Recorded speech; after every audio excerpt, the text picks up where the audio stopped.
ನಮಸ್ಕಾರ. ಈ ಟಿವಿಯ ವೀಕ್ಷಕರಿಗೆ ಯೋಗ ಕ್ಷೇಮ ಕಾರ್ಯಕ್ರಮಕ್ಕೆ ಹೃತ್ಪೂರ್ವಕ ಸ್ವಾಗತ. 266ನೇ ತರಗತಿ. ಮನೆಯನ್ನು ಚೊಕ್ಕಟವಾಗಿರ್ತಕ್ಕಂಥದ್ದು ಒಂದು ಸೃಜನಾತ್ಮಕ ಕ್ರಿಯೆ ಅಂತ ಜಾನ್ ಎಫ್ ಕೆನಡಿ ಅವರು ಹೇಳ್ತಾರೆ. Keeping the house in order is A very creative job ಅಂತ. ಇಂಥ ಒಂದು ಕೆಲಸವನ್ನು ಮಹಿಳೆ ಮಾಡ್ತಾಳೆ. ಅದರಲ್ಲೂ ಅವರು ಉದ್ಯೋಗಸ್ಥ ಮಹಿಳೆ ಆದರೆ ಅವ್ರಿಗೆ ಇದ್ದದ್ದು ಸಾಕಷ್ಟು ಸವಾಲುಗಳನ್ನು ಎದುರಿಸಿ ಈ ಒಂದು ಕೆಲಸವನ್ನು ಸಹ ನಿಭಾಯಿಸಬೇಕಾಗತ್ತೆ. ಇಂಥ ಮಹಿಳೆ ತನ್ನ ಮಗುವಿನ ಆರೋಗ್ಯ ಭವಿಷ್ಯ ಚೆನ್ನಾಗಿರಬೇಕು ಅಂತ ಹಂಬಲಿಸ್ತಕ್ಕಂಥದ್ದು ಸ್ವಾಭಾವಿಕ. ಯಾಕೆಂತೇಳಿದ್ರೆ ಮಗುವಿನ ಜೊತೆ ತಾಯಿಯ ಸಂಬಂಧ ಅದ್ಭುತವಾಗಿರ್ತಕ್ಕಂಥದ್ದು. ಈ ತಾಯಿ ಮಗು ಹುಟ್ಟಿದ ಮೇಲೆ ಅಷ್ಟೇ ಅಲ್ಲ, ಮಗು ಹುಟ್ಟುವುದಕ್ಕೆ ಮುನ್ನ ಆ ಗರ್ಭಾವಸ್ಥೆಯಲ್ಲೇ ಆ ಮಗುವಿನ ಭವಿಷ್ಯಕ್ಕೆ ಒಂದು ಭದ್ರ ಬುನಾದಿಯನ್ನು ಹಾಕ್ಬೋದು. ಅಂತಹ ಸಾಧ್ಯತೆ ಆಕೆ ಯೋಗದ ಹಾದಿಯನ್ನು ತುಳಿದ್ರೆ ಸಾಧ್ಯ ಇದೆ. ಇವತ್ತು ಸಹ ಬೆನ್ನುಗಂಬದ ಆರೋಗ್ಯದ ದೃಷ್ಟಿಯಿಂದ ಉಪಯುಕ್ತವಾಗತಕ್ಕಂಥ ಒಂದು ಚಲನೆಯನ್ನು ಗಮನಿಸೋಣ. ಮೊದಲಿಗೆ ಪ್ರಾಯಶಃ ತಾವೆಲ್ಲರೂ ಗಮನಿಸ್ತಾ ಇರ್ತಕ್ಕಂಥ ಭಾಳ ಸುಲಭವಾದಂಥ ಒಂದು ವಿಶ್ರಾಂತಿಯ ಆಸನ. 2 ದಿಂಬುಗಳನ್ನು ಕಾಲು ಕೆಳಗಡೆ ಇಟ್ಕೋಬೇಕು. ಬೆನ್ನುಗಂಬ ಸಂಪೂರ್ಣವಾಗಿ ವಿರಮಿಸಿರಬೇಕು. ಕತ್ತಿನ ಕೆಳಗಡೆ ಒಂದು ಬ್ಲ್ಯಾಂಕೆಟನ್ನು ಇಟ್ಕೊಂಡಿರಬೇಕು. And breathe well, breathe consciously. ನಿಧಾನಕ್ಕೆ ಉಸಿರು ತಗೋಬೇಕು, ನಿಧಾನಕ್ಕೆ ಉಸಿರು ಬಿಡಬೇಕು. ಈ ಬೆನ್ನುಗಂಬ ಕಾಲುಗಳ ಜೊತೆ ಒಂದು ಅವಿನಾಭಾವವಾದಂಥ ಸಂಬಂಧವನ್ನು ಹೊಂದಿರುತ್ತೆ. That is the effect of kinetic chain.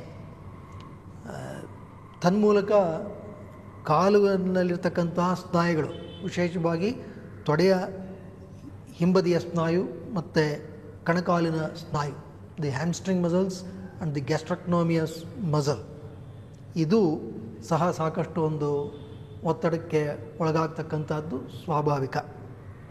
ಆ ಒಂದು ವ್ಯವಸ್ಥೆಗೆ ಕೊಡಬಹುದಾದಂಥ ಸುಲಭ ಚಲನೆ ಈಗ ಗಮನಿಸೋಣ.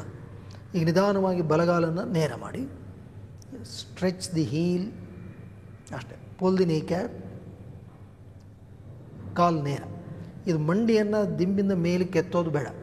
Don't lift the knee, don't create undue pressure. It should be done in a very soft gentle way. ಕಾಲು ನೇರ ಮಾಡ್ತಾ ಇರಬೇಕು. ಇಲ್ಲಿ ತೊಡೆಯ ಸ್ನಾಯುಗಳನ್ನು ಬಿಗಿ ಮಾಡಬೇಕು, ಮಂಡಿಯ ಕೀಲನ್ನು ಬಿಗಿಗೊಳಿಸಿರಬೇಕು, ಹಿಮ್ಮಡಿಯನ್ನು ಚಾಚಬೇಕು. ಅಂತೇಳಿ ಇಲ್ಲಿ ಪೃಷ್ಠದ ಕೀಲಿಗೆ ಚಲನೆ ದೊಕ್ಕಿದೆ. ಮಂಡಿಯ ಕೀಲು ಮತ್ತು ಪಾದದ ಕೀಲು ಇವೆರಡಕ್ಕೂ ಹಿತವಾದಂಥ ಒಂದು ಚಲನೆ ಲಭ್ಯ ಆಗಿರುತ್ತೆ. ಉತ್ತಮವಾದಂಥ ಉಸಿರಾಟದೊಂದಿಗೆ 10 ರಿಂದ 15 ಸೆಕೆಂಡು ವಿರಮಿಸಿ, ಬಲಗಾಲನ್ನು ವಿರಮಿಸಿ. ಈಗ ಎಡಗಾಲು chain, pull the knee cap, stretch the heal.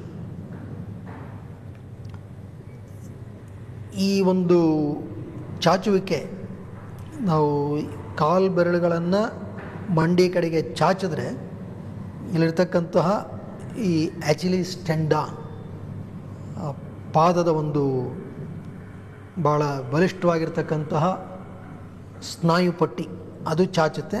ತನ್ಮೂಲಕ ಕಣಕಾಲಿನ ಸ್ನಾಯು, ಗ್ಯಾಸ್ಟ್ರಕ್ನೋಮಿಯಸ್ ಮಸಲ್, ತನ್ಮೂಲಕ ತೊಡೆಯ ಹಿಂಬದಿಯ ಸ್ನಾಯುಗಳು, ಹ್ಯಾಮ್ಸ್ಟ್ರಿಂಗ್ ಮಸಲ್ಸ್ ಚಾಚಲ್ಪಡುತ್ತೆ. ಅದು ಪೃಷ್ಠದ ಸ್ನಾಯುಗಳಿಗೂ ಉಪಯುಕ್ತ, ಹಾಗಾಗಿ ಬೆನ್ನುಗಂಬದ ಸ್ನಾಯುಗಳಿಗೂ ಉಪಯುಕ್ತ. ನಿಧಾನವಾಗಿ ಎಡಗಾಲನ್ನು ವಿರಮಿಸಿ, ಮತ್ತೊಮ್ಮೆ ಬಲಗಾಲು, slowly stretch, pull the knee cap. Ensure that you don't cause any undue strain on your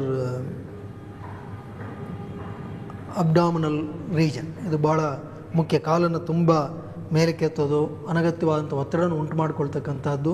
ಯಾಕೆಂದರೆ ನಾವು ಕಾಲನ್ನು ಸಂಪೂರ್ಣ ಮೇಲಕ್ಕೆ ಎತ್ತಿಬಿಟ್ರೆ the resistance has to come from the abdominal muscles to hold when you do a leg lift. So don't do that, use this support. ಅದಕ್ಕೆ ಇಲ್ಲಿ ದಿಂಬು ಕೊಟ್ಟಿರೋದು.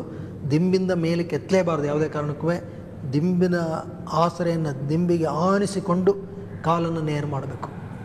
ನಿಧಾನವಾಗಿ ಬಲಗಾಲನ್ನು ವಿರಮಿಸಿ, ಎಡಗಾಲು, left leg, stretch, pull the kneecap, breathing completely relaxed.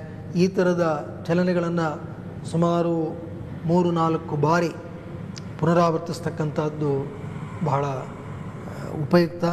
ಮತ್ತು ಹೆಚ್ಚು ದೀರ್ಘಕಾಲವಾಗಿ ಸುಮ್ಮನೆ ಒಂದೇ ಪೋಸ್ಚರಲ್ಲಿ ವಿರಮಿಸಬೇಡಿ. Just keep it about 10 to 15 seconds, that should be good.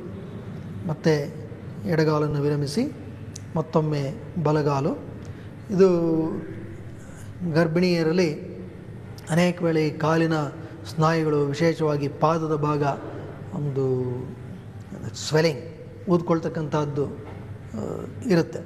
ಈ ಥರದ ಒಂದು ಚಲನೆಗಳನ್ನು ಅವರು ಸಾಕಷ್ಟು ಮಾಡ್ತಾ ಇದ್ದರೆ ಇಲ್ಲಿರ್ತಕ್ಕಂತಹ ಒಂದು ಈ ರಕ್ತ ಪರಿಚಲನಾ ವ್ಯವಸ್ಥೆ ಸಮಗ್ರವಾಗಿ ನಡೆದು ಅನೇಕ ಅವರ ಸಮಸ್ಯೆಗಳು ಕಡಿಮೆ ಆಗುತ್ತೆ. ಬಲಗಾಲನ್ನು ವಿರಮಿಸಿ ಎಡಗಾಲು, ಸ್ಟ್ರೆಚ್ ಯುವರ್ ಲೆಫ್ಟ್ ಲೆಗ್,